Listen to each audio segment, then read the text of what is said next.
Hi sir, ఎలా ఉన్నారు? ఓం నమో వెంకటేశాయ. వెంకటాది సంస్థానం బ్రహ్మాండే నాస్తికించిన వెంకటేశ సమోదేవో నా భూతో నా భవిష్యతి. సూపర్. అది ఎందుకు చెప్పారు సార్ ఇప్పుడు? వెంకటాది సంస్థానం బ్రహ్మాండే నాస్తికించిన వెంకటేశ సమోదేవో నా భూతో నా భవిష్యతి అంటే కలియుగ దైవమైనటువంటి ప్రోటోకాల్ దైవమైనటువంటి వెంకటేశ్వర స్వామి వారు లాంటి భగవంతుడు, దేవుడు ఇక రాడు, రాలేడు, రాబోడు.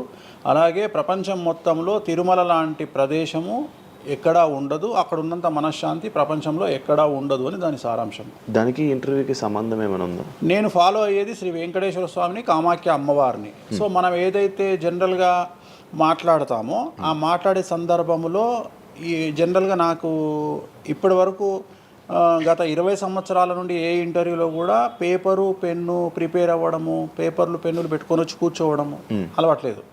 సో నేను కూర్చొని మాట్లాడింది అంతా కూడా ఆ స్వామి అమ్మవారు మాత్రమే పలికిస్తారు. సో నేను మాట్లాడే ప్రతి మాట నాకు సంబంధం లేదు. ఎందుకంటే మీరు అబ్జర్వ్ చేసిరు, నా దగ్గర ఏ పెన్ను లేదు, పేపర్ లేదు. మీరు ఏం అడుగుతారో నాకు తెలియదు. నేను మీతో ఈ ప్రశ్నలు అడగాలని నేను ఇంతవరకు చెప్పలేదు. సో మీరు ఏం అడుగుతారో మీ ఐక్యూ లెవెల్ని బట్టి ఉంటుంది. సో నాకు ఆన్సర్ చేసేది స్వామి అమ్మవార్లు ఆన్సర్ చేస్తారు. సో అది చెప్పి ఇంటర్వ్యూలో కూర్చోవడం నాకు అలవాటు. సో ఏదైనా మీరే పలికిస్తారు అనేటువంటి బ్లైండ్ నమ్మకంతో, గుడ్డి నమ్మకంతో ఆ స్వామిని అమ్మవారిని నమ్ముకొని కూర్చుంటాను ఇంటర్వ్యూలో. ఓకే, ఇప్పుడు ఎలానో ఉగాది వస్తుంది, కొత్త ఈ ఇయర్ రాశి ఫలాలు ఎలా ఉండబోతున్నాయి ఏంటి చెప్తారు? ఈ సంవత్సరము వచ్చేటువంటి సంవత్సరం పేరు యాక్చువల్గా మనకు యుగాది అనేది రూపాంతరంగా మారి ఉగాది అయింది. యాక్చువల్గా యుగాది అది ఉగాదిగా మారింది. ఈ సంవత్సరము పేరు శ్రీ విశ్వ వసునామ సంవత్సరము. ఈ సంవత్సరానికి అధిపతి రవి అంటే సూర్యుడు. సో ఈ సంవత్సరము ఎలా ఉండబోతుంది ఓవరాల్ సంవత్సరము అంటే, రవి అంటే రాజు, రాజకీయాలు, పబ్లిసిటీ, ఈ మూడు రవి కమాండ్ చేస్తాడు. అంటే ఈ సంవత్సరము బాగా బాగా బాగా ఎఫెక్ట్ అయ్యేటువంటి వాళ్ళలో రాజకీయ నాయకులు నెంబర్ 1 పొజిషన్లో ఉన్నారు. దేశాలు ఉన్నాయి, అంటే దేశాల మధ్యన, రాష్ట్రాల మధ్యన యుద్ధ వాతావరణము, రాజుల మధ్యన వైరము, రాజులకు ప్రాణగండము, రాజులకు కారాగార వాసము, ప్రకృతి వైపరీత్యాలు, మరీ ముఖ్యంగా అగ్ని ప్రమాదాలు, విమాన ప్రమాదాలు, పడవ ప్రమాదాలు, రైలు ప్రమాదాలు, సో అనుకోని ప్రదేశాలలో అగ్ని ప్రమాదాలు, అలాగే సునామీ హెచ్చరికలు, అలాగే నగరాల్లో విపరీతమైన వర్షపాతము, అండ్ మరీ ముఖ్యంగా ఈ సంవత్సరం విడాకుల సంఖ్య చాలా ఎక్కువ. అలాగే వీటిలో పాజిటివ్ తీసుకుంటే ఆడవారికి విపరీతమైన రాజయోగము, అంటే ప్రాముఖ్యత అనేది ఈ సంవత్సరం ఆడవారికి పెరుగుతుంది. అలాగే 25 సంవత్సరాల నుండి 35 సంవత్సరాల యువతలో ఎక్కువగా కార్డియాక్ అరెస్ట్లు అంటే చనిపోవడము, అలాగే కన్ను లేదా చర్మానికి హార్ట్, లివరు సంబంధించినటువంటి ఏదైనా ఒక వైరస్ బాధించే అవకాశము. సో ఇవన్నీ కూడా ఈ సంవత్సరం ఉన్నాయి. దీనికి కారణం షష్టగ్రహ కూటమి అని మీనరాశిలో ఏర్పడుతోంది. సో షష్టగ్రహ కూటమి 2019 డిసెంబర్లో ఏర్పడ్డప్పుడు మనకు కరోనా వచ్చింది. అలాగే ఈ సంవత్సరము మార్చ్ 30వ తేదీ 2025 సంవత్సరంలో మనకు మళ్ళీ షష్టగ్రహ కూటమి మీనరాశిలో ఏర్పడుతోంది. సో దీనివల్ల సుమారు మేషరాశి, సింహరాశి, తులారాశి, ధనుస్సు రాశి, మీనరాశి వాళ్ళు చాలా చాలా సమస్యల బారిన పడేటువంటి అవకాశాలు ఉన్నాయి. ఇది ఓవరాల్ సంవత్సర ఫలితం. ఇక మేషాది మీనరాశిలో ద్వాదశ రాశులు కనుక తీసుకున్నట్టయితే, మేషరాశి గురించి తీసుకుంటే, మేషరాశికి ఎవరైతే 1995 నుండి 2003 మధ్యన జన్మించి ఉన్నారో వాళ్ళందరికీ ఈ సంవత్సరము 2వసారి ఏలినాటి శని ప్రారంభమవుతూ ఉంది. సో 2వసారి ఏలినాటి శని అనేది చాలా డేంజరు. సో న్యాయపరమైన చిక్కులు, ఆర్థికపరమైన చిక్కులు, సమాజంలో చెడ్డ పేరు, అనారోగ్య సమస్యలు, అలాగే ఆర్థిక అస్తవ్యస్తము, అంటే సరి అయినటువంటి నిర్ణయాలు తీసుకోకుండా ల్యాండ్ కొన్నా, ప్లాట్లు కొన్నా, ఫ్లాట్లు కొన్నా, ఇండ్లు కొన్నా లిటిగేషన్ అయ్యే అవకాశము, పెట్టుబడిలో విపరీతమైన ధన నష్టము, అలాగే తల్లిదండ్రులలో ఒకరికి ప్రాణగండాలు.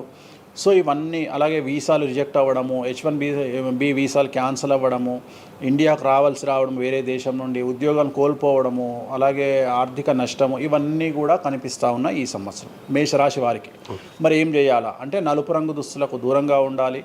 తిరునల్లార్ శనీశ్వర ఆలయంలో ప్రత్యేకమైన శని పూజ నిర్వహించుకోవడం ద్వారా సమస్యల నుండి బయటపడేటువంటి అవకాశాలు 100% ఉన్నాయి. నెక్స్ట్ వృషభ రాశి. ఈ సంవత్సరం 100కి 100% అనుకూలంగా ఉన్నటువంటి రాశి వృషభ రాశి. పట్టిందల్లా బంగారంగా ఉంటుంది, ఏది చేసినా సక్సెస్ కనిపిస్తుంది. గత 5 సంవత్సరాల నుండి పడుతున్నటువంటి కష్టాలన్నీ తొలగిపోతాయి. సో ఆర్థికంగా విపరీతంగా ఉంటుంది. వ్యాపారంలో రూపాయికి 10 రూపాయల లాభం వస్తుంది. ఉద్యోగస్తులకు ట్రాన్స్ఫర్స్ ఉంటాయి, ప్రమోషన్లు ఉంటాయి.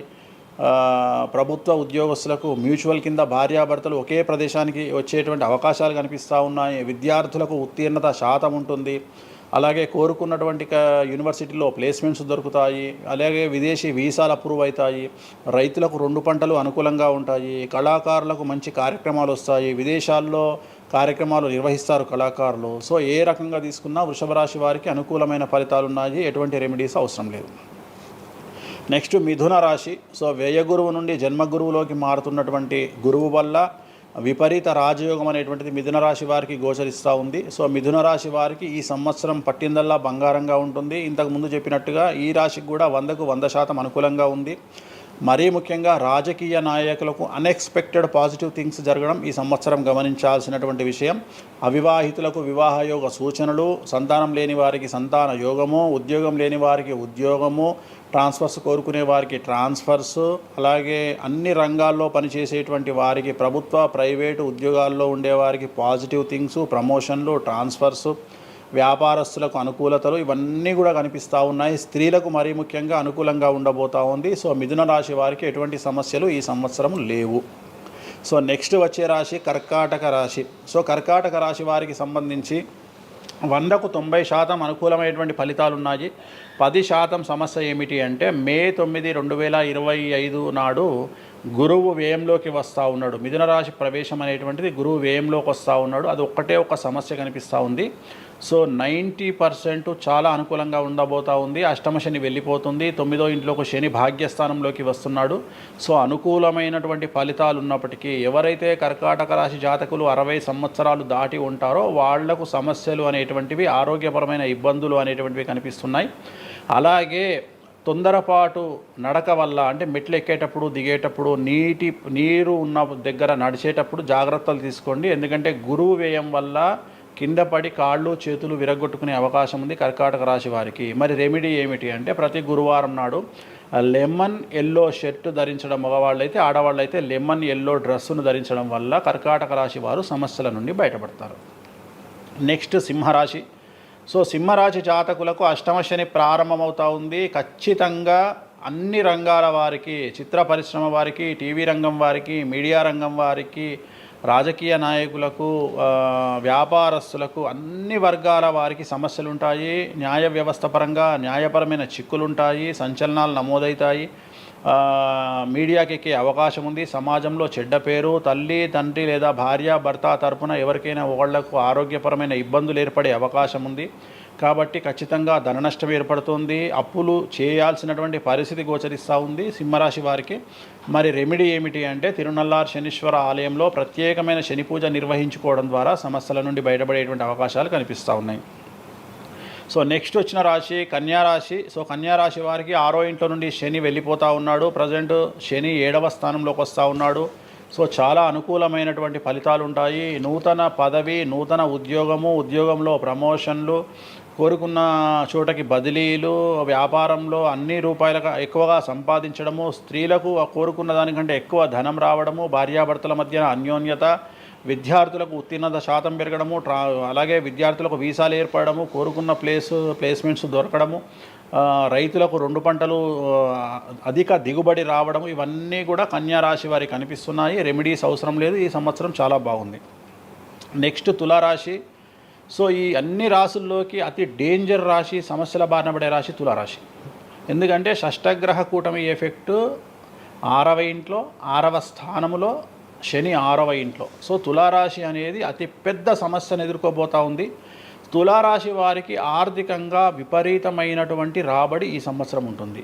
డబ్బు మినహా అన్ని రకాలుగా మీకు సమస్యలు ఉంటాయి. డబ్బు కోరుకున్న దానికంటే ఎక్కువగా వస్తుంది, కానీ న్యాయపరంగా, ఆర్థిక పరంగా, సామాజికంగా తప్పుడు నిర్ణయాలు లేదా తప్పుడు సమస్యలు లేదా సమాజంలో చెడ్డ పేరు, సమాజంలో సంఘంలో చెడ్డ పేరు, ఆరోగ్యపరమైన ఇబ్బందులు, న్యాయపరమైన చిక్కులు. సో తులారాశి వారికి ఏ విధంగా తీసుకున్నా ఒక్క డబ్బు మినహా మిగతా అన్ని సమస్యలే. డబ్బు రాబడి మాత్రమే గొప్పగా కనిపిస్తూ ఉంది, అన్ని సమస్యలే కనిపిస్తూ ఉన్నాయి. తిరునల్లారు శనీశ్వర ఆలయంలో ప్రత్యేకమైన శని పూజ నిర్వహించుకోవడం ద్వారా సమస్యల నుండి బయటపడతారు. సో నెక్స్ట్ వృశ్చిక రాశి. సో వృశ్చిక రాశి వారికి అర్ధాష్టమ శని వెళ్ళిపోతూ ఉంది. సో చాలా అనుకూలంగా ఉంటుంది. కళాకారులకు, సినిమా స్టార్స్కు, టీవీ వాళ్లకు, మీడియా వాళ్లకు చాలా అనుకూలంగా ఉండబోతూ ఉంది. రాజకీయ నాయకులకు విశేషించి యోగకాలంగా భావించాల్సి ఉంటుంది. విద్యార్థులకు ఉత్తీర్ణత శాతం పెరుగుతుంది, వీసాలు దొరుకుతాయి. అలాగే విదేశాలకు వెళ్ళే వారికి ఉద్యోగాలు దొరుకుతాయి. అలాగే ఉత్తీర్ణత శాతం పెరుగుతుంది. ప్రేమ వ్యవహారాలు ఫలిస్తాయి. భార్యాభర్తల మధ్యన అన్యోన్యత ఉంటుంది. అవివాహితులకు వివాహ యోగ సూచనలు ఉంటాయి. అలాగే సంతానం లేని వారికి సంతానం ఉంటుంది. సో వృశ్చిక రాశి వారికి అన్ని రంగాల, అన్ని వర్గాల వారికి పూర్తి అనుకూలతలు ఉంటాయి. రెమెడీస్ ఏమీ లేవు, నెగిటివ్స్ ఏమీ లేవు. సో నెక్స్ట్ ధనుస్సు రాశి. ధనుస్సు రాశి వారికి ఈ నెల మార్చి 30 ఉగాది నుండి అర్ధాష్టమ శని ప్రారంభమవుతూ ఉంది. సో కొన్ని సమస్యలు, ఆర్థికపరమైన ఇబ్బందులు ఉంటాయి. పెట్టుబడుల విషయంలో జాగ్రత్తగా ఉండండి. మరీ ముఖ్యంగా తల్లికి సంబంధించిన ఆరోగ్యం మిమ్మల్ని కలవరపెట్టవచ్చు. సో తల్లిగారి ఆరోగ్యం పట్ల జాగ్రత్తలు తీసుకోండి. అలాగే పెట్టుబడుల విషయంలో జాగ్రత్తలు తీసుకోండి. సమాజంలో చెడ్డ పేరు వచ్చే అవకాశం ఉంది కాబట్టి జాగ్రత్తగా ఉండండి. సో ధనుస్సు రాశి వారు తిరునల్లారు శనీశ్వర ఆలయంలో ప్రత్యేకమైన శని పూజ నిర్వహించడం ద్వారా సమస్యల నుండి బయటపడతారు. సో నెక్స్ట్ మకర రాశి. గత 10 సంవత్సరాల నుండి మకర రాశి వారు పడుతున్నటువంటి బాధలన్నీ తొలగిపోతాయి. 7.5 సంవత్సరాల ఏలినాటి శని వెళ్ళిపోతూ ఉంది. సో పట్టిందల్లా బంగారంగా ఉంటుంది. ఆర్థికంగా, సామాజికంగా, రాజకీయంగా, న్యాయపరంగా, వివాహపరంగా, సంతానపరంగా, అవివాహితులకు వివాహ యోగ సూచనలు, సంతానం లేని వారికి సంతానము, ఉద్యోగం లేని వారికి ఉద్యోగము, విదేశాల్లో ప్రయత్నం చేసే వారికి అనుకూలతలు, అలాగే ట్రాన్స్ఫర్సు, ప్రమోషన్స్ అన్నీ కూడా అనుకూలంగా ఉన్నాయి. ఎటువంటి రెమెడీస్ అవసరం లేదు. కానీ ఒకే ఒక్క విషయం, భార్యాభర్తల మధ్యలో గొడవలు వచ్చేటువంటి అవకాశాలు కనిపిస్తూ ఉన్నాయి. మకర రాశి వారికి ఎడబాటు కనిపిస్తూ ఉంది. ఆ ఒక్క విషయంలో జాగ్రత్తలు తీసుకోండి, కోపాన్ని తగ్గించుకోండి. సో నెక్స్ట్ కుంభరాశి. కుంభరాశికి 2వ స్థానంలో షష్టగ్రహ కూటమి ఏర్పడుతోంది కాబట్టి ధన నష్టం అనేటువంటిది ఏర్పడబోతూ ఉంది. అతి పెద్ద ధన నష్టం మీరు పెట్టేటువంటి ఇన్వెస్ట్మెంట్ రూపంలో కావచ్చు, భూములు కొన్నా, ఇండ్లు కొన్నా, లేదా ఏదైనా వ్యాపారంలో పెట్టుబడి పెట్టినా చాలా తీవ్రమైన ధన నష్టాన్ని మీరు ఎదుర్కొనే అవకాశం ఉంది. కాబట్టి తొందరపాటు చర్యలు, తొందరపాటు నిర్ణయాలకు దూరంగా ఉండండి. నలుపు రంగు కార్లకు, నలుపు రంగు వస్తువులకు దూరంగా ఉండండి. తిరునల్లారు శనీశ్వర ఆలయంలో ప్రత్యేకమైన శని పూజ నిర్వహించడం ద్వారా కుంభరాశి జాతకులు సమస్యల నుండి బయటపడతారు. ఇక చివరిదైనటువంటి రాశి మీనరాశి. మీనరాశి వారికి జన్మంలో అంటే మీనరాశిలోనే షష్టగ్రహ కూటమి ఏర్పడతా ఉంది. సో చాలా సంచలనాలు ఉంటాయి. నెగిటివ్సే కనిపిస్తూ ఉన్నాయి, పాజిటివ్స్ ఒక్కటి కూడా కనిపించడం లేదు. ఆర్థికంగా, న్యాయపరంగా, సామాజికంగా, ఆరోగ్యపరంగా, కుటుంబపరంగా అన్ని రకాల ఇబ్బందులు ఎదుర్కొంటారు. సంచలనాలు ఫేస్ చేయాల్సి వస్తుంది. కుటుంబంలో ఆరోగ్యపరమైన ఇబ్బందులు ఉంటాయి, ఆర్థికపరమైన నష్టాలు ఉంటాయి, భార్యాభర్తల మధ్యన గొడవలు ఉంటాయి, ఎడబాటుకు దారితీసే అవకాశం ఉంది. తల్లిదండ్రుల్లో వారికి ప్రాణగండం కనిపిస్తూ ఉంది. సో చాలా సమస్యలు మీనరాశి వారు ఫేస్ చేసే అవకాశం ఉంది. తిరునల్లారు శనీశ్వర ఆలయంలో ప్రత్యేకమైన శని పూజ నిర్వహించడం ద్వారా ఈ సమస్యల నుండి బయటపడేటువంటి అవకాశాలు ప్రస్ఫుటంగా కనిపిస్తున్నాయి. ఇవి 12 రాశుల వివరాలు. స్వామి, ఇది మామూలుగా పంచాంగం చూసి చెప్తూ ఉంటారు, మీరు ఏం చూడకుండా ఇవన్నీ ఎప్పుడు నోటికి వస్తాయి కదా, ఇంకెందుకు? ఎవరెవరు ఎక్కడున్నారో తెలుసు కదా. అచ్చా. శని కుంభంలో ఉన్నాడు, మీనంలోకి వస్తున్నాడు ఈ నెల 30. ప్రజెంట్ వృషభంలో గురువు ఉన్నాడు, మే 9కి మిథునంలోకి వస్తున్నాడు. Practice makes perfect. రోజు ఒక్క జాతకం రాయడానికి, రోజు 100 జాతకాలు రాయడానికి చాలా తేడా ఉంటుంది కదా. చూసి ఉన్నాం కదా, పెద్ద అవసరం లేదు. టైం లేకుండా జాతకం చెప్పేవాడిని ఇండియాలో నేను ఒక్కడే. పుట్టిన టైం లేకుండా జాతకాన్ని చెప్పేవాడిని నేను ఒక్కడే. నాకు టైంతో పని లేదు. డేట్ ఆఫ్ బర్త్ ఇస్తే చాలు. నాకు చెప్తారా? డేట్ ఆఫ్ బర్త్ ఇస్తే చాలు. టైం వితౌట్ టైం నేను చెప్పేస్తాను జాతకం. ఇప్పుడు ఒకసారి చెప్పనా? నాది ఇప్పుడు చెప్పనా? ప్రాక్టికల్ ఎందుకు అన్ని సంచలనాలు చెప్తా కదా నేను, మళ్ళీ కెమెరా రికార్డ్ అయితే. ఓకే, వద్దులే. నాకు నార్మల్ చెప్పేది అలవాటు లేదు కదా. నా దగ్గరికి రావాలంటే ప్రిపేర్ అయ్యి రావాలి. అంటే నేను సొల్లుపురానని చెప్పా, 40 ఏళ్ళకి ఇల్లు కొంటావు, 50 ఏళ్ళకి నరుకుతావు, కొరుకుతావు, ఇవి కాదు. వచ్చే 6 నెలలు జైలుకు పోతావు. నీకు విషయం ఎవరిదైనా. సో ఈ టైంలో డివోర్స్ అవుతుంది, ఈ టైంలో యాక్సిడెంట్ అవుతుంది. అంటే చెడును తెలుసుకోవడం వల్ల చెడు నుండి బయటపడడం ముఖ్యంగా. నేను చెప్పినా చెప్పకుండా నువ్వు కారు కొంటావు. నువ్వు కారు కొనడం అనేది it is very normal, right? నువ్వు ఇల్లు కొనడం అనేది నార్మల్. నా దృష్టిలో చెడు చెప్పడం వల్ల చెడు నుండి తప్పించుకోగలిగితే చాలు అనేది. నీ మంచిని ఎవడు ఆపలేడు. చెడుని ఆపొచ్చు. ఇప్పుడు నువ్వు బెంజ్ కారు కొనుక్కుంటా అంటే, నువ్వు ఒక BMW కొనుక్కుంటా అంటే నేను ఆపను. కానీ BMW 140 పోతే ఆపుతా. నేనేమంటా, భగవంతుడు నీకు BMW ఇచ్చింది భగవంతుడు, కానీ 180లో పోయే కక్కుర్తి నీకుంటే నేనెవడు కాపాడలేడు. హైదరాబాద్ రోడ్లకు 120 లాస్ట్, 140 పైన బండి షేక్ అవుతుంది ఈ రోడ్లకు. సో 120 కంటే ఎక్కువ పోకు అని చెప్తా. కానీ దేవుడిని అయితే నీకు BMW ఇవ్వద్దు అని నేను చెప్పలేను కదా. సో నీకు BMW దేవుడు ఇస్తాడు. సో నువ్వు స్వయంకృత అపరాధం చేసుకోకుండా కాపాడాల్సిన బాధ్యత నాది. బాబు ఫ్యాటీ లివర్ ఉంది, మందు తాకు. బాబు లంగ్స్ దొబ్బినాయి, సిగరెట్లు ఆపేసాయి. బాబు ఇగో పనికి మాలిన కసినోనో పేకాటనో ఆడకు, ఉన్న ఆస్తంతా సర్వనాశనం అయిపోతుంది. సో ఇవి చెప్పడం నా ధర్మం. అంతేగాని నువ్వు కారు కొంటావు, నువ్వు తోపు అవుతావు, తురుమవుతావు, నువ్వు ఎట్లాగైతావు. కాదు, ఈ లివర్ మీరు ఎలా చెప్తారు లివర్ పోయింది ఇవన్నీ? జాతకంలో రవి నీచంలో ఉంటే లివర్ పోతుంది, శని రవి కలిసి ఉంటే లివర్ పోతుంది, లివర్ క్యాన్సర్ వల్ల చనిపోతారు. శుక్రుడు రావు కలిసి ఉంటే ప్రోస్టేట్ క్యాన్సర్ వల్ల చనిపోతారు. చంద్రుడు నీచంలో ఉంటే ఆడవాళ్ళకు బ్రెస్ట్ క్యాన్సర్ వస్తుంది. డాక్టర్లు చెప్తారు కదా, మెడికల్ ఆస్ట్రాలజీ. 100 మంది నాకు హైదరాబాద్లో ఫేమస్ డాక్టర్లు అందరూ నా క్లయింట్లు, నాకు ఫ్రెండ్స్. జ్యుడిషియరీ మీద నాకు అవగాహన ఉంది. శుక్రుడు రావు కలిసి ఉంటే జైలుకు పోతావు.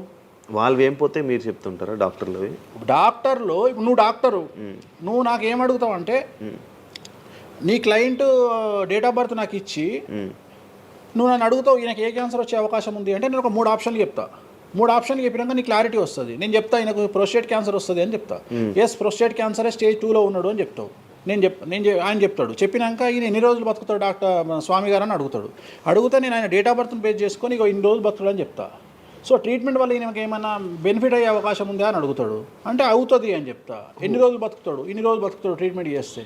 సో మేమిద్దరం కమ్యూనికేట్ చేసుకుంటాం. అంటే డాక్టర్కు నా మీద ఉండే నమ్మకం వల్ల నడుస్తుంది అది. అట్లనే జ్యుడిషియరీ విషయం ఉంది. జ్యుడిషియరీలో ఇప్పుడు ఉదాహరణ ఈడీ కేసు ఉంది, ఎవరి మీద జైలుకు పోయిండు. సో ఈడీ కేసులో బెయిల్ దొరకడం చాలా కష్టం. సో నేను బెయిల్ రావడానికి పూజలు చేస్తాను. దానికి కారాగార దోష నివారణ పూజ అని ఉంటుంది. సో ఆ పూజ చేయడం ద్వారా వాళ్ళకి తొందరగా బెయిల్ వస్తుంది. సో దీని మీద అవగాహన ఉండాలంటే జ్యుడిషియరీ మీద అవగాహన ఉండాలి. సో అందుకని నాకున్న సర్కిల్లో నేను ప్రతి విషయాన్ని మాట్లాడతా. నాకు ఏం అలవాటు, రైతుతో మాట్లాడతా. రైతు సబ్జెక్టు జుడిషియరీ జడ్జి కనిపిస్తే జడ్జితో జుడిషియరీ సబ్జెక్టు మాట్లాడతా. ఏసీపీ కనిపిస్తే ఆయనతో లీగల్ సబ్జెక్టులు మాట్లాడతా. డాక్టర్ కనిపిస్తే గైనకాలజిస్ట్తో గైనకాలజీ మాట్లాడతా.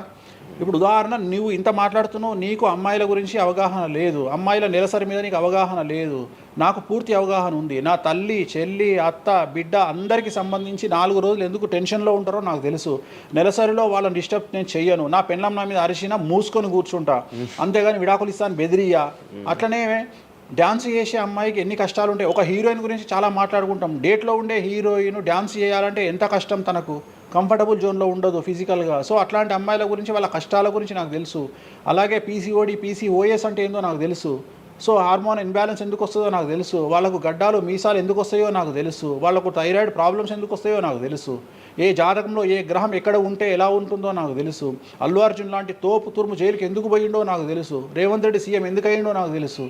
రైట్, మీకు సూపర్ స్టారే కనిపిస్తున్న హీరో తెలుసు, కానీ సినిమాలు లేక సూసైడ్ చేసుకోవడానికి సిద్ధంగా ఉన్న హీరో నాకు కనిపిస్తాడు. అర్థమైందా? మీకు సూపర్ స్టార్ హీరోయిన్ కనిపిస్తుంది, కానీ ప్రేమ పేరుతో ఉన్న సొమ్మంతా తీసుకుపోయి మగవాడికి పెట్టి అడుగు తింటున్న హీరోయిన్ నాకు కనిపిస్తుంది. సో నాకు నెత్తిలో గ్రహాలు కనిపిస్తాయి తప్ప మనుషులు కనిపించరు. శివ అనే వ్యక్తి నాకు కనిపించడు. శివ నెత్తిలో ఉండే 9 గ్రహాలే కనిపిస్తాయి నాకు. జస్ట్ శివ అనేది ఒక పేరు నాకు, బట్ నా 9 గ్రహాలే కనిపిస్తుంటాయి. ఆడుతుంటాయి, డ్యాన్స్ ఆడుతున్నది నాకు కనిపిస్తుంటాయి. నెక్స్ట్ ఇట్లా జరుగుతుంది శివకు నెక్స్ట్ 1 ఇయర్లో. అది నాకున్న ప్రాబ్లం. కనిపిస్తాయా? నాకు అదే కదా, నా దరిద్రం అదే కదా, నాకున్న ప్రాబ్లం అదే కదా. సో నాకు నీ జాతకం ఏందో నాకు కనిపిస్తుంటుంది తర్వాత. అందువల్లనే అట్లా ఆపుకోలేక నోటి దురద వల్ల తొందరపాటు చెప్పే ఇట్లకి వచ్చిన. అందుకనే ఆపుకుంటున్న వాటిని. అది ఇప్పుడు నా చూసి అన్నీ చెప్పేస్తారు, మొత్తం కనిపిస్తున్నాయి. అది ఏదో మన సినిమాలో ఉంటుంది, ఆయనకి మొత్తం ఇక్కడ రాత కనిపిస్తుంటుంది. భగవంతుని దయా అంతే. Okay done. థ్యాంక్ యూ స్వామి గారు. టైం లేక మనం తక్కువ తప్పకుండా మళ్ళీ త్వరలో 4-5 నెలల్లో మళ్ళీ మంచిగా చేద్దాం, మళ్ళీ కలిసి మళ్ళీ మాట్లాడదాం. Thank you so much interview ఇచ్చిన. మరొకసారి ప్రేక్షకులకు శ్రీ విశ్వావసునామ సంవత్సర ఉగాది శుభాకాంక్షలు. ఈ సంవత్సరం అంతా శ్రీ వెంకటేశ్వర స్వామి వారి అనుగ్రహంతో మీకు అన్ని శుభాలే జరగాలని కోరుకుంటూ ఓం నమో Venkateshayya. Thank you so much. చూసారు కదా ఇంటర్వ్యూ. ఇంకో గెస్ట్తో మళ్ళీ మీ ముందుకు వస్తాం. అంతవరకు సీ బాయ్.